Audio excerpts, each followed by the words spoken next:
तर विद्यार्थ्यांवरील लाठीचार्ज प्रकरणात एक मोठी अपडेट येते। दिल्ली, बिहार आणि महाराष्ट्राच्या सचिवांना आता नोटीस आली आहे आणि अटकेतील अल्पवयीन मुलांना तातडीने सोडण्याचे निर्देश दिलेत। आंदोलकांची वैयक्तिक माहिती जाहीर करण्यास मनाई करण्यात आली आहे। केंद्रासह राज्यांना बाजू मांडण्याच्या यामध्ये सूचना देण्यात आल्या। सर्वोच्च न्यायालयाने देशव्यापी विद्यार्थी आंदोलनाशी संबंधित सर्व सीसीटीव्ही, ड्रोन, त्याचप्रमाणे बॉडी कॅमेरा, वायरलेस कम्युनिकेशन आणि पीसीआर रेकॉर्ड जतन करण्याचे आदेश दिले आहेत। आंदोलकांची वैयक्तिक माहिती प्रसिद्ध करण्यास मनाई करण्यात आली। कोर्टातून ही महत्त्वाची बातमी कळते। लाठीचार्ज दरम्यान काही अल्पवयीन विद्यार्थी सुद्धा यामध्ये होते।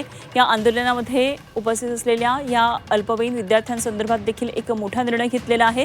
तर आंदोलकांची वैयक्तिक माहिती जाहीर करण्यास मनाई करण्यात आली। या अल्पवयीन मुलांना, अटकेतल्या अल्पवयीन मुलांना तातडीने सोडण्याचे निर्देश दिलेत आणि आंदोलकांची वैयक्तिक माहिती जाहीर करू नये असं सांगितलंय। तर दिल्ली, बिहार आणि महाराष्ट्राच्या सचिवांना या संदर्भातली नोटीस देण्यात आलेली आहे।